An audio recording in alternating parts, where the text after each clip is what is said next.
is y'all don't know anything about racing. This is true. You're right. You're in the wrong show. Yeah. You're watching the wrong show if you want to hear like super engineer stuff.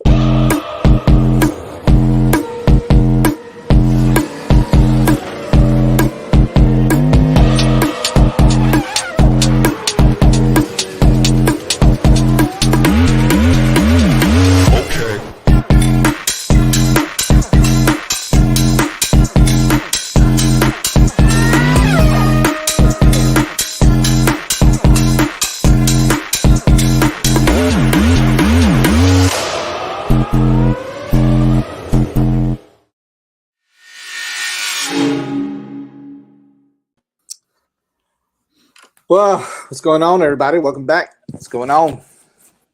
I see today. Today we got a Cowboys fan in here, so I have infiltrated. Yeah, man, you should have worn. You should have waited to wear that one for the Circuit of the Americas, bro. What are you doing?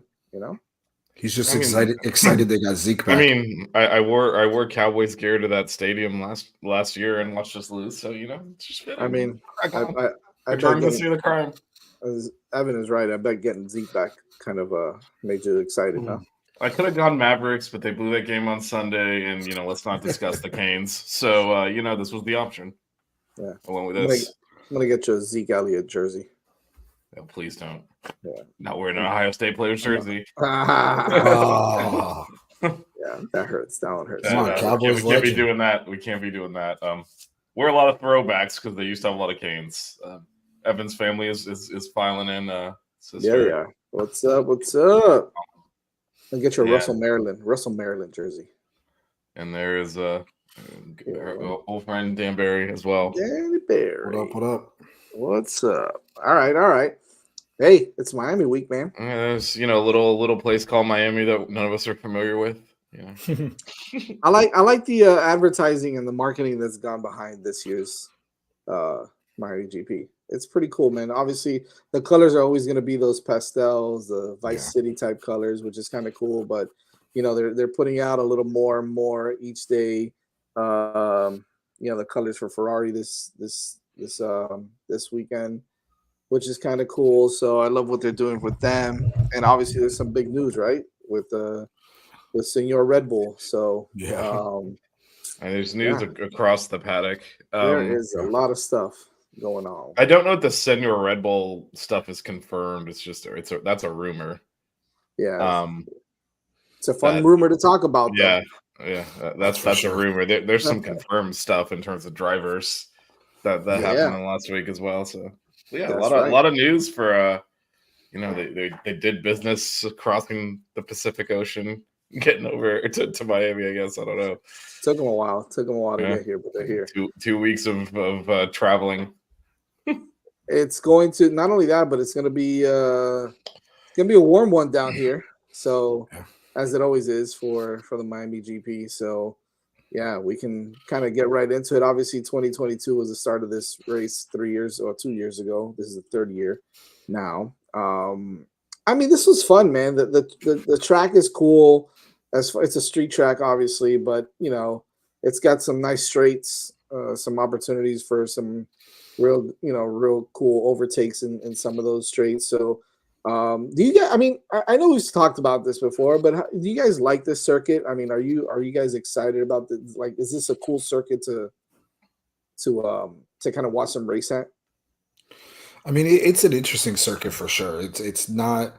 It's very similar to the last track we were just at in China, where there's a lot of real technical spots, but there are still a couple real high speed sections. That back straight is they get up to 180 miles per hour almost, and then even between turn what is that?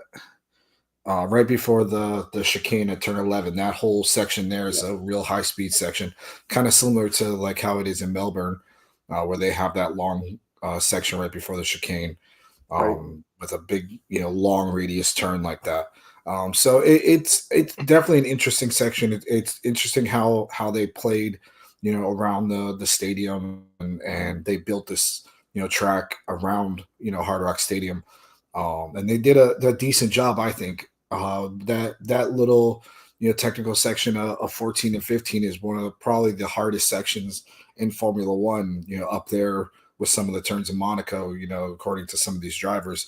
They're saying it's literally one of the most technical areas that you would see. And then just leading into that, like I said, that back straight, it makes for great racing, because you go from being so slow and so technical in one spot to then flat out for the next, 10, 15 seconds as they go down that straightaway. Vish, where's the biggest areas of for overtaking purposes? What do you see as kind of be the best spots where some of these guys can do it? Well, first of all, shout out to Jean from our F1, not our F1, our 5 Reasons Inter Miami coverage. Inter Miami. You know what? They're with them and the Panthers are kind of propping the city up right now. So tell me about it. So that's what we got going for us. We got the Panthers and Inter Miami. Will we be there? Probably not. I don't think any of us are. I'm definitely not. I'm in DC. Maybe Evan. Evan, are you going finally or what? I still haven't heard anything about it yet, so I would probably say no at this point. Well, I'll tell you what. My aunt's going. She's coming down from Memphis. She lives in Memphis. She's a big fan of Nice. F1. My aunt and my uncle. They're going. So through them, I am going. Oh, you are going? No. Oh, okay. I was like, okay, what are you going to slip in me. the drink? Yeah, she's like, hey. Oh, you're sick? Well, if you can't use these tickets. She told me this weekend, hey, I heard you were going. I'll be there. I got my 3-day pass. I'm like, oh, that's awesome. And in my mind, I'm like, am I going? Like, I got confused. I'm like, I'm going? How am I going? I'm not sure what's going on here. Did my mom do something? It is my birthday, right? Next week.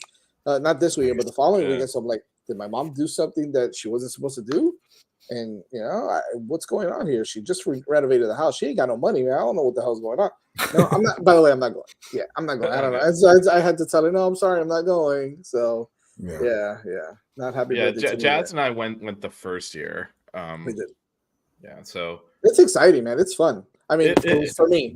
I mean, it was a completely. We had completely different experiences. Yeah. I kind of experienced. I mean, it was the experience of a lifetime for me. It was intense, and I don't know that I would do it again. But yeah, because I worked essentially. So, right.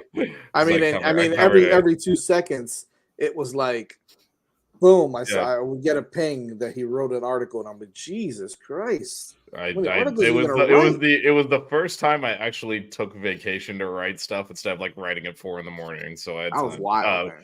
But yeah, no, So I've walked this track.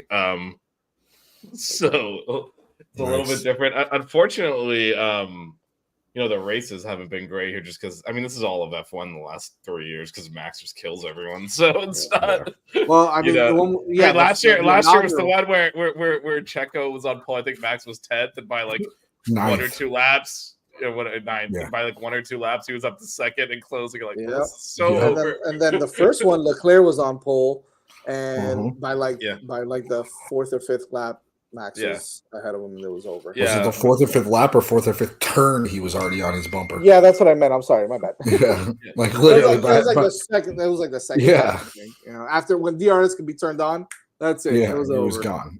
Yeah, it was crazy. Yeah, and I would say, I don't necessarily. There's 3 DRS zones, obviously, but the problem is the long straight is after, as Evan said, a really technical section, and so it's very hard to stay on someone's gearbox through that section to set up to then overtake on the long straight. So I don't actually that turn sequence was, at least the first year when I went, was they kept asking the drivers about it because. They were like, it's and I think they did slightly modify it so that it was less dangerous because they were worried about safety. Which turn are we talking about? It's 17, right? It's in this sequence. Yeah, it's in this sequence of through here. I believe it's the 14 and 15 that they slightly modified after the first year because there were safety concerns because I think the way the curbing was done, you could go airborne, and you can see how tight that is. So. I think Leclerc was the only one who said he liked the turn because they asked every driver about it because, as Evan said, it's, I think, intentionally tricky. Was it Hulkenberg that crashed there last year? Somebody crashed there. It was one of the Haas. It was one of the Haas. Yeah. I remember. Or maybe it was the year before and it was Nikita. Maybe it was Mazepin the year before. It was somebody a couple of years ago, or the first year, the second year, I don't remember. But somebody crashed there, and it's just like he was saying, that corner is so tricky. And I think that they reprofiled it because if you look at it on the broadcast of it, you can see it's not just that it's a chicane, but there's actually kind of a dip down underneath the overpass, which then puts you onto the back straight. Yeah. It's kind of a dip. It's off camber. It's not quite like a flat chicane. It is wild because you're like walking this track and then that's the turnpike right next to me. It's so weird. It's so. By the way, thank you, Blorp. Appreciate it, man. Appreciate it. But and speaking of qualifying, there's a sprint race this weekend. Yeah, too. this is a sprint race, so there's more racing. It's nice that for once the sprint race is in the United States, because I feel like we keep getting screwed on the timings of those, and so for once we might be able to actually watch some of this. Well, this one will be on our time. Yeah, it's in our time zone. I will say, like, going to race is an interesting experience. If you actually want to know what's going on, it's probably the worst way to do that. Yeah, that's true. But it's about the experience, right? It's like it's crazy. It's definitely worth doing. I don't think honestly, I don't think it matters if it's qualifying the race or practice. If you can get into any of those sets, just seeing the cars, like experience. Cool. There's a whole atmosphere there that you really can't. There's even little sections where you can get really close to the fence, and you can feel like them hauling ass through there. It's pretty impressive. No, I'll tell you which one's even more impressive that a lot of people don't know because they don't go to these races. But in certain areas, certain locations, they have the Porsche series as well. Mm-hmm. And that Porsche series, you think the F1 cars are loud? Oh my God! I could not believe how loud those are. The Porsches are so loud and so fast, just as fast as these F1 cars. It's unbelievable. That Porsche series is really cool. They are incredibly loud. Like, oh yeah. And last year, if I may say, they had the women down here as well. I don't know if they'll have it this year, but I don't know if they'll have anything like that. No, they don't. They don't. Not this year. If I may say, though, on that exact point, down at the Homestead Racetrack, which I've said before, I live right next to, they have races from a series called FARA, F-A-R-A. If you go to their website, you can go right on there, and they give you free tickets to go out there and watch. You can literally park your car in the infield right next to the track, and you see all these cars, from Porsches to Lamborghinis to Mercedes, all these road racing cars, and they all race down here, and it's free to go. You just got to go down there on a Saturday afternoon, and you can see all that same stuff. And it's right in our backyard. That's pretty cool. Yeah, I didn't know that. But that Porsche series. I guess it was Leclerc. Really Leclerc crashed during qualifying. Qualified last year, yeah, he did. Last year. Yeah, I think we were talking about the first year, right? Where there was. He was putting in a lap too. He was putting in a lap, and I think how he is. He took. he was a little too aggressive and shit the bed there. But all right, so let's talk about a little bit because. You did mention it's a sprint race. It is a sprint race, and I see the tires is C2 to C4, which is a little different because they've been mainly using like C1 through C3 or C3 to C5. Like this is right in the middle, C2. Yeah, to they C4. Went to the middle compound. Yeah, which I mean, I guess street circuits, this is why they're using those. I don't really, I know jack shit about freaking tires, anyways. So I just know that one's harder than the other. There you go. I interviewed the tire guy 2 years ago. That's right. Had a Pirelli, and I still don't know. I asked a bunch of questions about that, like how because at that time it was new. They had no data on it, and so he was talking about how they they. Oh, that's right. That's right. They basically source this. What they use for the tarmac here is some stone they get out of Georgia. Right. So he got that. They flew that to their factory in Italy and tested the tires on it. This is and that's how he's like. That's how we prepared for the degradation. They couldn't simulate the humidity and heat, so they weren't sure how they were going to hold up. But at this point, they've had multiple years of running on this, so this is the conservative play when they take the middle three. Yeah, that's just that's what we're going to play it safe. We're going to play it safe here. That's interesting. I mean, with how hot it is, you're going to have a lot of track evolution on this track as well. I mean, these tires are probably going to eat up this track. We noticed it last year too. I think when Verstappen pulled up and Leclerc pulled up, whoever it is, I don't remember who all won I mean, who podiumed last year aside from Verstappen, but you could tell those tires were worn out, man. Those tires got, I mean, there's a ton of asphalt on them and all that stuff, so it's pretty interesting. The Marlins won, so you can get a free Whopper Jr. tomorrow. Championship. That's the only thing. That's the only thing. They're the worst team in baseball, but when they do occasionally win, you do get a Whopper Jr. So head out to BK tomorrow. I can't even find a open BK anymore. They're all closing down. Man. It's sad because they have the best breakfast. But anyways, Miami-based company too. I know. Yeah. That's true. That's true. All right, so let's talk about the race times here really quick. You got the sprint race. Yeah, you got FP1 at 12:30, right? 12:30 to 1:30, and then you've got the sprint qualifier. Boom, right there, May 3rd. That's on Friday. You've got the sprint qualifying is at 4:30 in the afternoon, and for some reason it's only 45 minutes long. But well, that's how it always is. It's a shorter. Yeah, 44. It's interesting to see 17:14 though. I was like, no, it's 44 minutes. That's cool. But anyways, sprint qualifying. Then you've got the actual sprint at 12 o'clock the next day on Saturday. May the 4th be with you. I can imagine how many people are going to be dressed up like bozos at that. And then you got qualifying at 4 on the same day. And then you've got the race on Cinco de Mayo. So there's going to be a lot of Mexicans out there also, I'm sure. Cheering on Checo, second place. Cheering on Checo. I mean, what a perfect race. I mean, if there's a race for Checo to win, it's this one. It's on Cinco de Mayo in Miami. You know, come on, man. I mean, Checo, if you're familiar with Cinco de Mayo, I feel like we celebrate more than the Mexicans do. So Logan Sargent, it is your time, man. Maybe his last time too.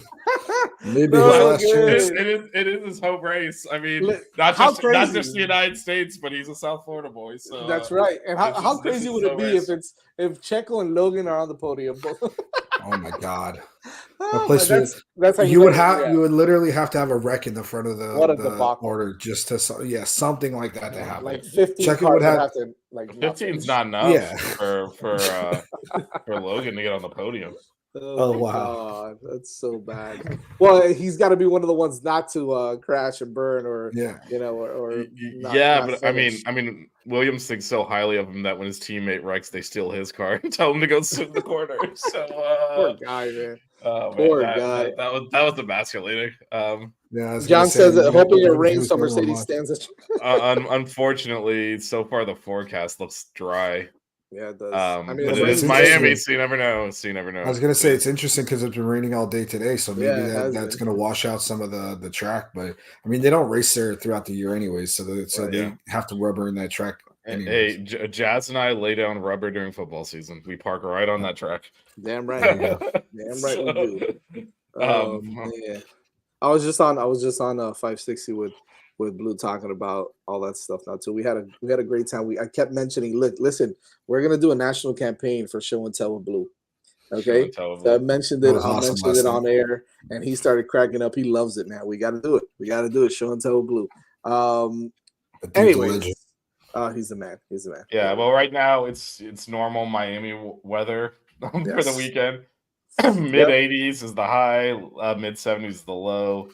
4 million% humidity, and there's percent chance of rain is in the 20%, so it basically means not supposed to rain, but we're not going to put 0 because it's Miami and stuff happens. Right, or it might rain in Hialeah, but not in I mean, basically that's not in Miami Gardens. That's why it's never 0% because you never know. Yeah. So maybe we'll get a free. Well, the funny thing is, I mean, the way it rains in Miami, it doesn't drizzle, so. No, it doesn't. If you get like that 2-minute storm, it might that's where your 15-car pileup comes from. It might wash everything out. You might be right. Well, no, you can't do the like they'll be like, should we go to we can't go to Wets for a 2-minute rainstorm, but they would have to because even it would be enough. Yeah. All right. John does not have confidence in Mercedes, but we will see. No, they are bringing upgrades. That's gonna. If it rains, it's what's his name? Alonso's gonna win. Yeah. Drivers to watch. Who are we looking at, fellas? What do we got, Evan? I'm looking at your drivers to watch? I'm looking at McLaren and Mercedes, both of those teams, because they're both bringing upgrades. We saw what McLaren did with their upgrades last year after the break. Lando Norris has been on a tear. He's been driving great. I'd like to see what he could do here. He hasn't really had the greatest showing in Miami so far. What was it, 2 years ago? They were back of the pack pretty much, and then last year, they did okay, but still not great. I think that this will give them the opportunity with these new upgrades to see where they can end up and where they're going to be. And then obviously the Mercedes can Hamilton have a bounce back after last week, or 2 weeks ago in China. I expected a lot out of him there. I think I predicted him on the podium, and it just wasn't in the cards. So let's see how it turns out here, especially like I said with those upgrades. I like it when they do these. This is one of the things about Formula One that I think is fantastic, is that they're constantly making these cars faster. They're constantly changing these cars. You can have a car that's a back of the pack car in the beginning of the year, and by the end of the year, it's in the front, just like we saw last year. Like I said with McLaren, the Red Bulls are always going to be the class of this field, but you have these other teams that are continuously trying to upgrade their cars and make them better and fight. I think it just makes for the best racing in the world. Vish, who do you got? Who are you looking for? Yeah, no, I think he named a lot of that. I would say Aston Martin as well. They've been, they started clearly behind the other kind of bigger team. There's basically a line now between, I know Red Bull wins everything, but it's really Red Bull, Ferrari, McLaren, Mercedes, and Aston Martin are in one group almost. Right. Yeah. And everyone else is in another group. They kind of fell back in that top group, but they've started to catch up. Of course, you have a Lance Stroll issue there, so you really got one driver trying to catch up, but they've made a lot of strides since the beginning of the year, so yeah, I'm going to see if that continues. And also, Hamilton had a bizarre China because the sprint qualifying was like in the wet, which puts more of an emphasis on driver quality. So he qualified second, controlled most of the sprint race until Max fixed his car and then blew everyone away. and then didn't get out of Q1 in the normal qualifying, so it was just a wild up and down weekend for him. I am as Evans. I'm curious to see if his head's even in anymore. He's going to Ferrari, and Evan and I are both McLaren fans. We saw this show when he decided to leave McLaren. I've seen this movie where he kind of just checked out. The car wasn't good enough to win. This is not a man who's like, let's see if I can get on the podium. He doesn't care. He's there to win races, win championships. And so I'm curious if he's even engaged at this point. It's funny that what John mentioned. Well, we're going to get to news in a minute. And that's definitely on there. But yeah, so I mean, I'm with you guys on the McLarens, right? I want to see what Lando and Piastri do with these upgrades. I just think, and I'm with Vish on this, I think Hamilton's kind of checked out a little bit. I mean, he's not totally going to throw it in, but he's just going to kind of go through the motions. He still might, be in the top 10 because he's that good of a driver, but he's just kind of going to go through the motions a little bit here. George Russell sucks anyway, so Mercedes. I've totally corrupted Jazz on that at this point. So that's your boy, Vish. That's your boy. I'm done. I can't root for Red Bull, but I want to see what Checo does, right? I mean, this is again, man, Cinco de Mayo. This is it. This is it, dude. You gotta get it. You gotta put it on pole, or you gotta get on the podium, son. All right, you gotta do it. I bet you Checo's never celebrated Cinco de Mayo in his life, but I know, right? I want to see what the blue livery does with Ferrari. Does it make it faster? Maybe it does. It'll make it confusing. It'll make it confusing, which is listen. That's part of it, right? If you can confuse some people out there, you'll be like, what the hell is Williams doing up there? Oh no, it's a Ferrari. You never know. So it could really screw some things up. So we'll see. Listen, if Checo wins on Sunday, we got to start calling it, instead of Cinco de Mayo, Cinco de Checo. Yeah, really, for real. This is the race where it came apart for Checo last time. I mentioned he was on pole. Max was like 9th, and then basically made the gap up in a few laps and easily won. If you recall, at the beginning of that year, they were competitive. Checo was winning races too. Yeah. And this was like, okay, you can really say, hey, I'm going to compete, and then instead he Checo'd it up, and ever since then it's been what we're seeing. Yeah. That was when he officially confirmed his number 2 driver status. All right, so race. All right, so really quick, the biggest, I think the biggest news, right? We've got some drivers that have. I think the biggest news is a rumor, but yes, is a rumor, but it seems to be a pretty solid one at this point with Adrian Newey trying to renegotiate. His attorneys are trying to negotiate to get out of his contract early with Red Bull to join another team. Another rumor is that he's favoring Ferrari. Aston Martin has put in a big bid for him as well, supposedly, right? Allegedly. So it looks like it's a race between Ferrari and Aston Martin, if the rumor is true, and he is trying to get out of that contract with Red Bull. And the rumor being that the whole Christian Horner stuff, which we haven't talked too much about on this show, but is kind of, he doesn't want to be associated with that. So right. Which, I mean, I guess I don't blame him on that one. So it changes the game. It changes everything about F1. And who would have thought that one man would be able to do that? But look, Max was doing it. He changed the game, and now because he has a guy like Adrian Newey also. So I think that Newey, wherever he goes, is going to be able to really that team's going to end up being the favorite. So what I find interesting about this whole thing is we are talking about Adrian Newey possibly going to either Ferrari, or we're saying Aston Martin. Right. Think about this. Aston Martin just signed Alonso to a new contract, but they still have Lance Stroll there. Could you see Max Verstappen saying, you know what, kick Lance out of that seat. I want to be in that seat. And Daddy Stroll just being like, no problem. We'll take you right now, because they get Adrian Newey as well. Because that might be what Lawrence Stroll is saying to Adrian. Hey, come sign with me.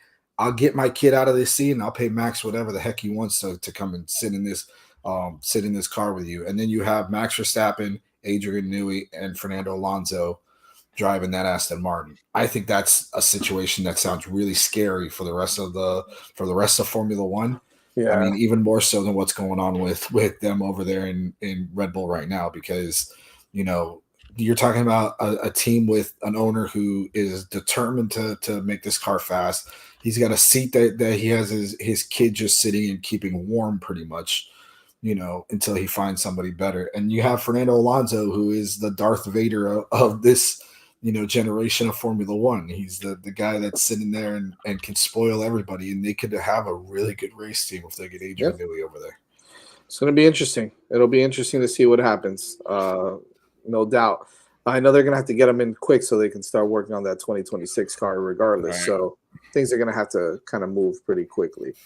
Speaking of 2026, Nico Hülkenberg is now an Audi driver, right? He's going to drive for Audi Sauber. Yeah, the current. It's Sauber, but when they become Audi, which to me is kind of starting next season already. Yeah, right? But as part of the shift to Audi, which is kind of a weird move in my. It is a little weird, but if you see the latest rankings, there's a lot of open seats, right? A lot of open seats for next year right now. Yeah. What the hell's going to happen in Alpine? Hülkenberg is most famous for never having finished on the podium. I don't really that's like what people, I don't understand this. Yeah. From there, I think it's just getting a solid driver in there. Somebody who's reliable, somebody who can qualify, somebody who that they're gonna make him their number 2, and they'll probably try to get one of those young guys coming out of F2, to try to get one of them in that seat to be their star or something like that. Yeah, I guess. They could have gone Carlos. Speaking of Carlos, that might be it too. They might put Carlos in the other seat. Well, they think. I know there's a rumor out there that Carlos is negotiating with Red Bull, or that he might go there. Look, you guys know that he's my favorite driver. It's gonna be hard to root for him in Red Bull. It's tough, man. Yeah. You know how I feel about that team, but I love Carlos, so I hope he doesn't go there. Let's just put it that way. But I feel the same with the problem is if Max leaves to Mercedes, apparently another rumor, right? He was apparently offered 150 million euros and what's it called? And ownership? Not ownership, ambassador, whatever you call it. whatever they were going to offer Lewis or whatever Lewis Hamilton wanted, he didn't get. And a lot of people don't realize. I get it. I understand why they would offer it to Max and not to Lewis. Lewis is kind of at the back end of his career. He's getting ready to, he's got maybe 3 or 4 more years, and he's going to spend them at the legacy of Ferrari over there. He's going to try to win something there. And I get it. I think everybody kind of does that, right? At this point, you've seen all the greats kind of pass through the Ferrari anyways. So, but and Max is the present and the future, and he's got the longevity on his side, and so I can see why they would offer him that as opposed to Lewis Hamilton. But it kind of feels like a little bit of a slap in the face for Hamilton, I'm sure. So he's probably not too happy with that, and he might have he might be able to show off next year and prove a point as to why he's still relevant in the game, and so in F1, and we'll see what happens there. But if that happens too, then you're talking about a completely different team in Red Bull. No Adrian Newey, no Max, no Checo, nobody there. Might not even be Christian Horner either. Might not, right, exactly. So that could change the landscape of F1 totally. Also, I don't know if I see it totally happening because they still have it's still going to take time for anybody else to catch up with that Red Bull, no matter what. Yeah. Right. I mean, the concept is there, the car is there, the engine's there. I mean, they still got some great engineers there. It's through 2026, at least that they're just going to walk. At least, right? At least. But so, I mean, to make a comparison, it's like if Max Verstappen leaves Red Bull, it's like Tom leaving the Patriots, and then what happened a couple of years after that? Yeah, Belichick's gone. Max is going to go to Tampa Bay, which is Mercedes, and win on there. Unbelievable. Exactly. And then Christian just retires. Yeah, exactly. That's it, right? That's it. That's all we got in new as far as drivers. Yeah, right. Nope. What do we got? Alonso's old ass signed another extension. He's going to be there till 2024 at this point. Yeah. You're Lewis 3 to 4 years. If he sticks around as long as Alonso, it might be like 10 more. So no kidding. No, for real. You're right. Could happen, right? He's still in good shape. Well, that's the big difference between Alonso hasn't won since 2013, but he's still at it, man. That's unbelievable. Yeah, no, this is the big difference between the reason drivers can do this now is they do actually. Drivers used to crash, get out of the car, and immediately whip out like a Marlboro and start smoking. Like that's what they used to do. It's just true. Now they stay. Now. Yeah, they stay in pristine shape, and also the cars are just different. They're more computer than the physicality of gear shifting and all that's a little bit easier. So they can. It's different types of physicality, which again they're in shape now to handle. Like the cars are faster. You're pulling many more G's. Right. Like an old school Formula One driver in that kind of condition would probably pass out. Oh yeah.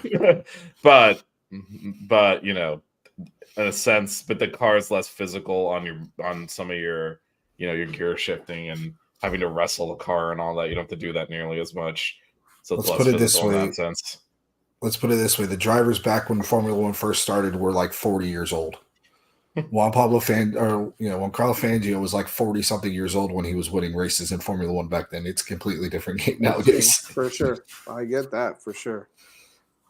All right, let's go into these predictions, guys, because if I don't go downstairs and eat dinner with Sheena, I'm not gonna have a house. Thanks for stopping by, man. Hey, thanks, John. I appreciate it, man. Vish, what do you got? Who's you guys? All right. I'll also throw in, and everyone else can do this too, the sprint race winner. Oh yeah. That too. So sprint race winner is Max. Sprint. Okay, so sprint is Max. Okay. Shocker. And then top three. It's obviously gonna be Max, but I will Cinco de Mayo this mother and go Checo. That's right, baby. That's right, Checo. Someone had to do it. All Checo, right. And then I got again. All right, this is all gonna flow together and be completely wrong. By the way, Carlos second and Lando third, and Max Verstappen DNF is the surprise because that's the only way he's not winning by 30 seconds. Max DNF, I like it. What do you got, Evan? I'm gonna go for the sprint. I'm gonna go with Carlos. I think Carlos, Ferrari had a pretty bad showing last week and or 2 weeks ago in China, and they're going to be pissed off about that. So I kind of see them doing pretty good here in Miami. We had Leclerc on the pole a couple years ago or last year, whatever it was. Right. So I could see them doing pretty good. And obviously Carlos has kind of been the faster driver for that team for the past year or so. So I think I'm going to go Carlos to win the sprint with Max right there with him. But then in the race, I'm going to go Max to win, Lando to come second, and then let's go Leclerc third. Okay. Leclerc third. Because I think, if Carlos can win that sprint, he's not that he's going to be just satisfied with that, but you're going to see Leclerc kind of try to push a little bit harder during the race, and maybe he gets a better qualifying or something like that. Yeah. And then my surprise is I'm going to do Logan in the points. All right. Logan in the points. He's got a lot of pressure on him this week because not only, like we said, is it his home race, but there has been rumors floating around that this could be his last race with Williams. Yeah. So if he doesn't perform, if he doesn't do something, then they might just say, we're done with the whole experiment, and it could be one of the last times that we see a Formula One driver or a United States driver in a Formula One car, at least until Andretti gets a team, so we'll see how that works out. But, like I said, that's going to be my surprise. I think that he's going to be doing everything that he can to try to be up there, and whether the car will be able to handle it or he'll be able to handle the pressure, I guess we'll find out. I have Alonso winning the sprint. I'm going to go with Alonso winning the sprint. Damn. And then my podium is going to be Max, Leclerc, and Checo. I'm going to go Max, Leclerc, and Checo. And my surprise, I'm going to go with it's not going to happen. Ricardo in the top 7. Wow. Yeah. That's a real surprise.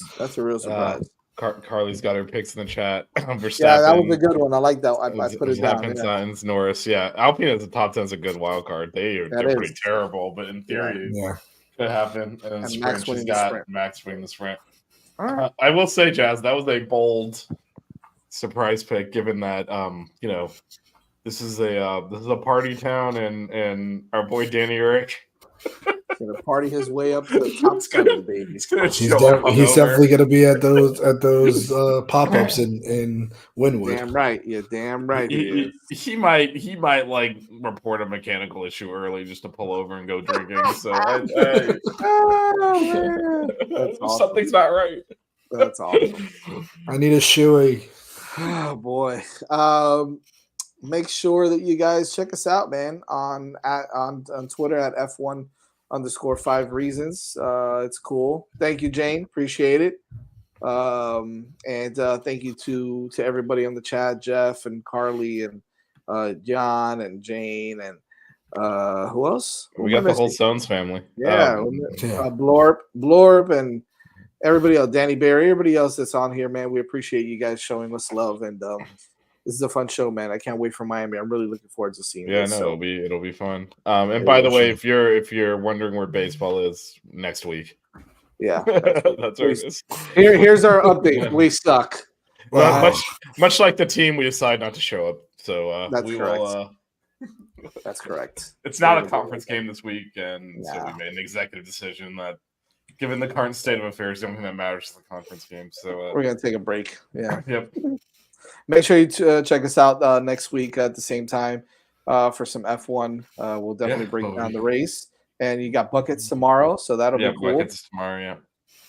And Monday night, Six Rings Canes. We'll see. It's new roster again next week. So yep, definitely. We'll see you guys next week. Show and tell with Blue. Show and tell with Blue, baby, all day. You know it. Have a good night, everybody. Night.